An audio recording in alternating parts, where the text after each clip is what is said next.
Gözəl insanlar, hamının xoşladığı ən məşhur yeməyimiz kuzu təndir başlayaq. Deməli, bu bizim soğandır. Soğana bir balaca sumak qatdı. Bunu qoyduq bura.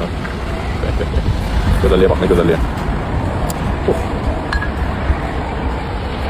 Biraz da soğan qoyaq.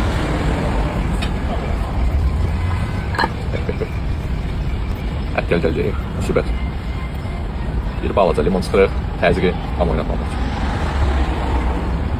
Çok limon məsləhət görmürəm sıxmağa. Biraz da suyunu. Bəh, gözəlliyə baxın. Buna baxın.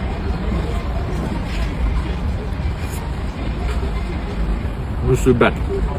Bəh. Tuzu çox incədir, çox köşək. Yanında dar suyu da verilir. Bəh. Çox gözəl uşaqlar. Soyuq havalar yaxınlaşır, anınızı gözləyirik. Çok gözəl. Gəlin də kim gözləyirsiniz?